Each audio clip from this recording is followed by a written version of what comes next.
क्या कहेंगे लोग? लोग हंसी उड़ाएंगे, कोई मजाक करेंगे, कोई कुछ कहेंगे। जब आप लोगों की तरफ देखेंगे कि क्या कहेंगे लोग, तब जिंदगी में कभी कुछ नहीं कर सकते हैं, कभी भी कुछ नहीं कर सकते हैं। पूरी लाइफ आप यूँ ही अंधेरी जिंदगी में निकाल लोगे। 25 दिन आप ये सोच लोगे क्या कहेंगे लोग, लोग कहते रहेंगे। अपने वो मारवाड़ी में कहावत है ना, क्या है, थोड़ी है तो शब्द थोड़े ठीक नहीं है, करांडा यहीं रोती रही, पावना यहीं झिमता रही, कहावत है कि बोलने वाले बोलते रहेंगे, रोने वाले रोते रहेंगे, हम आगे बढ़ते रहेंगे। मैं इस मंच पर ऐसे नहीं पहुंचा हूं, पर एक बात जरूर कहूंगा कि मैंने कभी तैयारी नहीं की मंच पर बोलने की, कभी नहीं। जब दीक्षा का दूसरा वर्ष एंडिंग की तरफ था, तब हमारे बड़े महाराज जिनके पास में मैं 35 वर्ष रहा, जिन्होंने मुझे सब कुछ सिखाया पढ़ाया, श्रद्धेय मुनिश्री जयचंद लाल जी, उन्होंने कहा कि देखो ये पढ़ाते मुझे, ये इतना पेज यहाँ से यहाँ तक, ये 3 पेज पढ़ देना बस, ज़्यादा बोलने की जरूरत नहीं। तो मैं वो पढ़ना शुरू किया कि मेरी आवाज़ तो निकले कम से कम, और वह प्रारंभ किया। 1-2 वर्ष वो किया था। उसके बाद में कभी कभार प्रवचन देने का काम पड़ता, तो दोपहर के टाइम तो प्रवचन वो होते थे जिनमें कथानक होता था और गीत होता था। चलो मैं वो पूरा कर आता, पर धीरे धीरे आगे बढ़ते गए।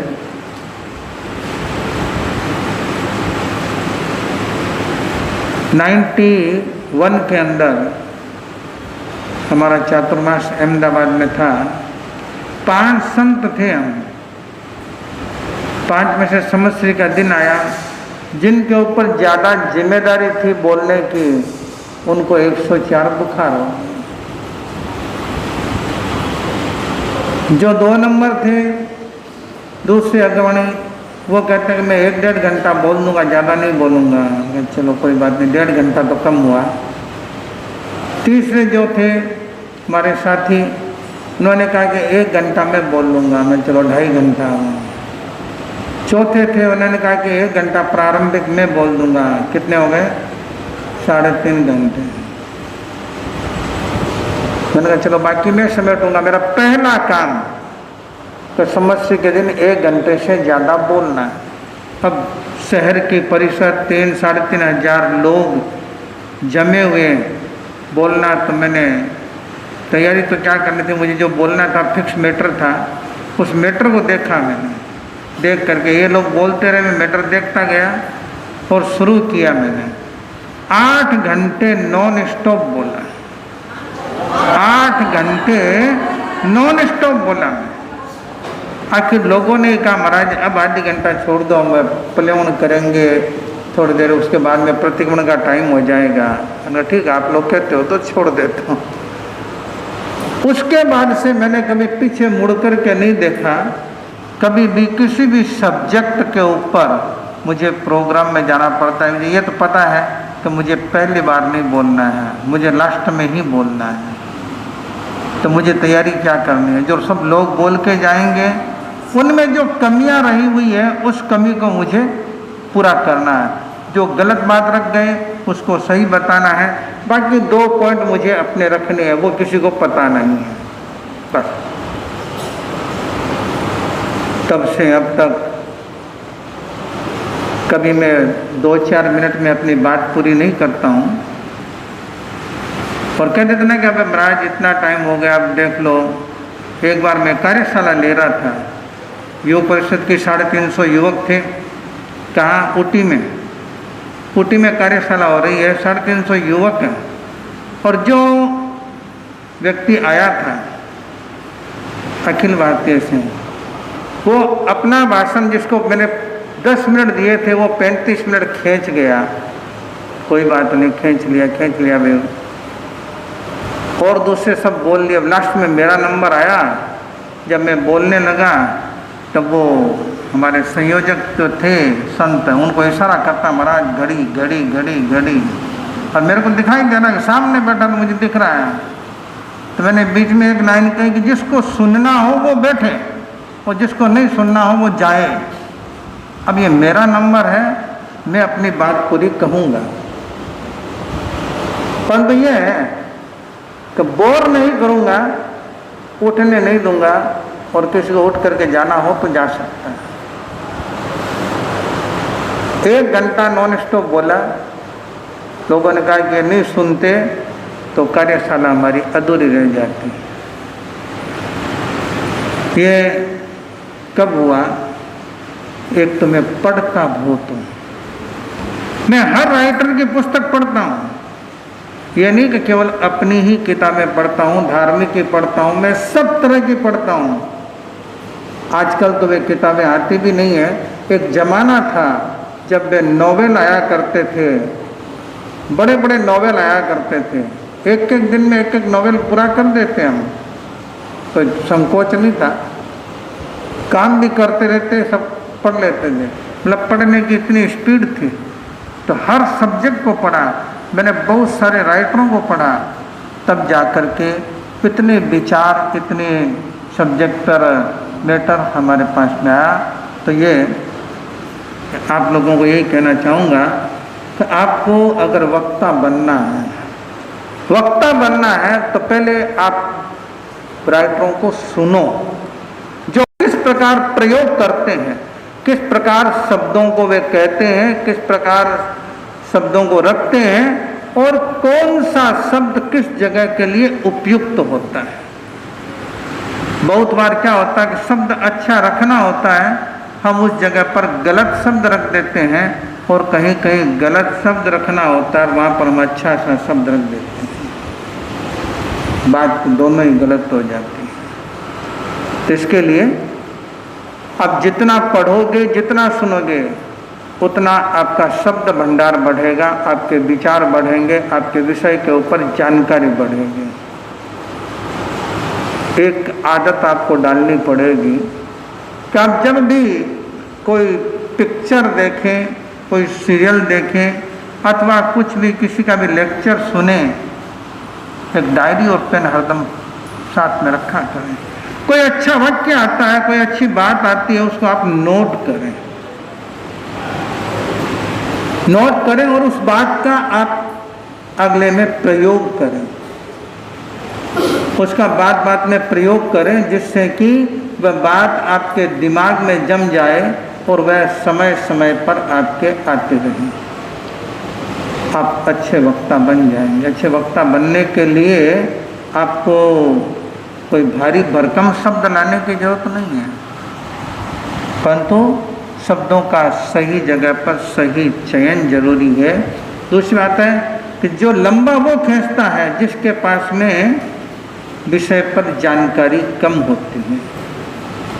विषय पर जानकारी कम होती है वो लंबा खींचता है, और जिसके पास में विषय पर जानकारी पूरी होती है वो लंबा नहीं खींचता, वो अपनी बात को पूरी कहता है, कम शब्दों में ज़्यादा बात कहता है। सीपीएस ने आपको क्या सिखाया? कम शब्दों में ज़्यादा कहना। मैं देख रहा था, मैंने कहा आज सब एक बात का तो मुझे दुख हुआ, 5-7 ने मुझे दुखी नहीं किया, बाकी सब ने दुखी किया। मैं जितने भी पीछे सीपीएस करा करके आया हूँ, आज 5 जगह करा करके आया हूँ मैं, और सबकी सेरेमनी में बैठा हूँ, पर पहली बार यहाँ देखा कि अधिकांश पेपर लेकर के आए, भले वो देखे या नहीं देखे, ये लगता है कि आपके कॉन्फिडेंस में कमी रह गई। पेपर क्यों लेकर के आया? पेपर की जरूरत नहीं थी। अगर आपने तैयारी की है, पेपर की कोई जरूरत नहीं थी। ये आपके कॉन्फिडेंस को कमज़ोर करता है कि हाँ अटक गए तो देख लेंगे। जब ये जब दिमाग में रहता है ना, वहाँ आप जरूर अटकेंगे। और उसको खोजने में अगर 2 सेकंड भी निकलते हैं तो सुनने वाले को क्या आएगा, तैयारी बराबर नहीं है। मैं सबको ऑब्जर्व कर रहा था, मैं कौन कैसे बोल रहा है, कौन कैसे खड़ा है। लगता है कि अगली बार कहीं भी सीपीएस कराऊंगा तो इस पोडियम को हटा दूंगा। आज देखा मैंने कईयों को, कई तो ऐसे पकड़े थे, ऐसे इतने धूज रहे थे। मैंने कहा 7वें दिन भी अगर ये हालत है तो सेकंड बार कराऊंगा तो और भी मतलब गड़बड़ हो जाएगी। मैंने कहा ना, पोडियम हटवा देना चाहिए, जिससे कि वो सीधे खड़े तो हो, नहीं तो एकदम पकड़ करके खड़े थे और ऐसे धूज रहे थे। मैंने कहा कि मलेरिया अभी चढ़ रहा है तो हाँ। तो यह है कि अब जब आपका इतने दिन के बाद अगर ये कॉन्फिडेंस थोड़ा कम पड़ता है तो इसके लिए आप अपने आप को मोटिवेट करें कि नहीं, जब मैं बोल सकता हूँ तो फिर ये डर दिमाग में क्यों। बोलना, जब मुझे बोलना ही है और मैं बोल सकता हूँ, ऐसा कोई नहीं था जो बोल नहीं सकता था। सब ने अपनी बात रखी और कईयों ने तो बात थोड़ी लंबी कर दी। और ताली बजाने में जब बजाते रहे, ताली बजाओ, ताली 2 तरह से बजती है ना, एक तो रोकने के लिए और एक अच्छा होता है तब भी बजती है। तो वे ये समझ रहे थे कि हाँ अच्छे के लिए ताली बजा रहे हैं, उन्होंने लंबा भी खींचा। तो ये सीपीएस की जो जर्नी है, अब मैंने एक बना रखा है कि किसी भी नई जगह पे जाता हूँ तो वहाँ सीपीएस करवाई देता हूँ। अभी तक मैं 5 करा करके आया हूँ पीछे 5। और इस एरिया में मतलब पूर्वोत्तर भारत के अंदर जोनल ट्रेनर का सीपीएस नहीं करते हैं, ट्रेनिंग सीपीएस नहीं करते हैं, खाली सीपीएस करते हैं। पर वो भी मैंने ज़बरदस्ती पिछले साल करवाया, गुवाहाटी में जोनल करवाया और उसमें 30 में से 22 जनों को सिलेक्ट किया जो ऑब्जर्व करने यहाँ पर 10 जने आकर गए थे आपके। ये पिछले कुछ सीपीएस के अंदर ही थे। तो ये कि किस लिए करवाते हैं कि इनकी प्रतिभा को आगे बढ़ाने के लिए नहीं, इनकी प्रतिभा को आगे बढ़ाने के लिए नहीं, पर इनमें जो प्रतिभाएं हैं उसको बाहर लाने के लिए सीपीएस कराते हैं। जो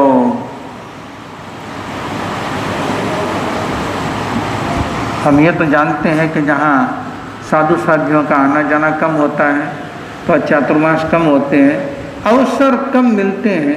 और अवसर कम मिलते हैं तो कुछ भी क्षेत्र में, कोई भी क्षेत्र में आगे बढ़ने का मौका नहीं मिलता है। अवसर हो तो मौका भी होता है, अवसर नहीं मिलता है तो फिर रह जाते हैं। तो मैंने कहा कि पहले तो ये करें कि सबके अंदर ये भावना बने कि मैं कुछ भी कर सकता हूँ। तो इसीलिए सीपीएस मैंने शुरुआत में करवा दिया कि अगर दूसरी बार भी करवाना पड़े तो वापस चतुर्मास उतरने से पहले एक बार और करवा सकते हैं, ठीक है ना। वो मरम करने से नहीं होगा, वापस भाग लेना पड़ेगा। मुझे दुख तो इस बात का हुआ कि वे उपासिकाएं पेपर लेकर के आई, तब मुझे लगा कि नहीं, ये जो हरदम प्रवचन देने जाती है ये पेपर लेकर के आ रही है, पेपर रख रही है, भले देखो मत। यह कमजोरी क्यों? कमजोरी नहीं होनी चाहिए। आप अपने कॉन्फिडेंस को बढ़ाएं और इस भाव से कि अब हम परफेक्ट हैं। आज आपने बोल लिया ना, अब बोल लिया, अब आप परफेक्ट हो गए।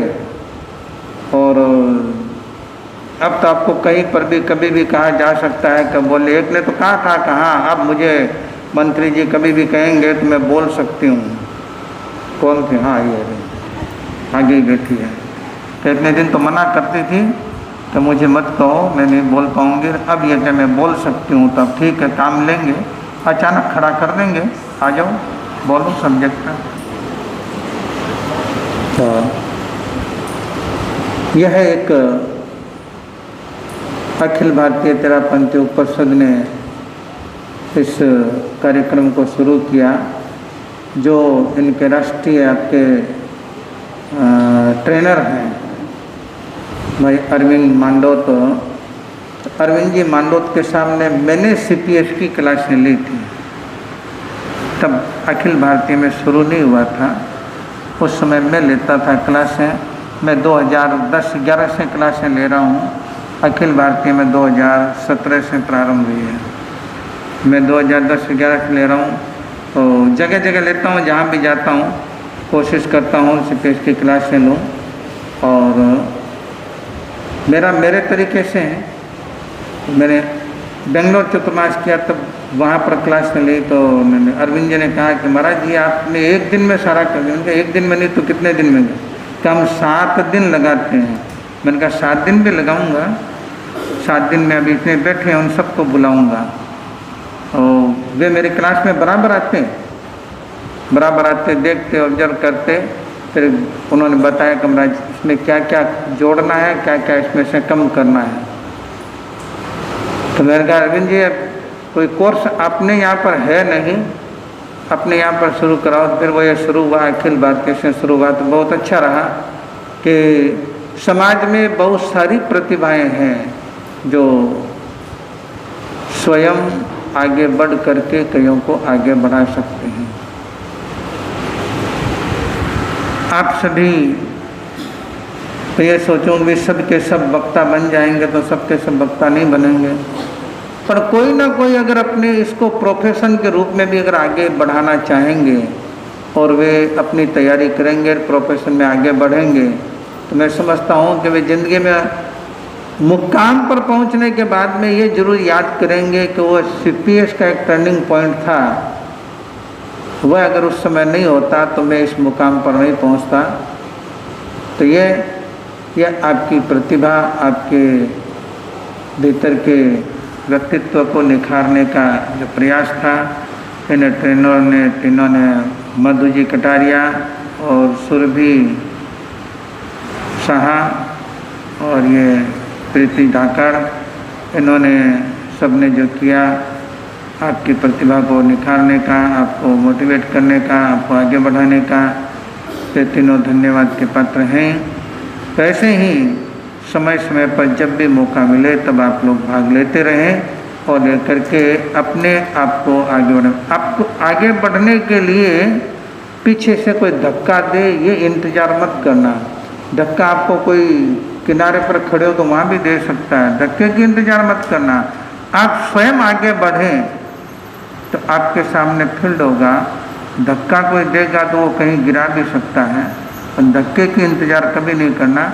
बस अपने आप को प्रस्तुत करते जाएं, आगे बढ़ते जाएं, जिससे कि आप जिंदगी के अंदर खुद तो कुछ करेंगे ही, दूसरे को भी कुछ करने की प्रेरणा दे देंगे, किसी को किसी रास्ते पर आगे बढ़ा देंगे, उसकी ज़िंदगी संवर जाएगी, आपकी ज़िंदगी भी संवर जाएगी। ओम अरहम, ओम अरहम, ओम अरहम।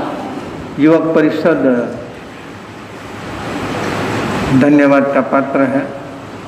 हमारे युवक परिषद अध्यक्ष मंत्री यानी शुरुआत में तो इनका मूड थोड़ा कम ही था, पर दबाव ऐसा था ना मेरा एक तो शक्ल देखते ही लोग डर जाते हैं। तो महाराज ने कह दिया नहीं, तो महाराज थोड़े दिख रहे हैं कि अगर ना कहा तो ये पता नहीं क्या रिएक्शन करेंगे।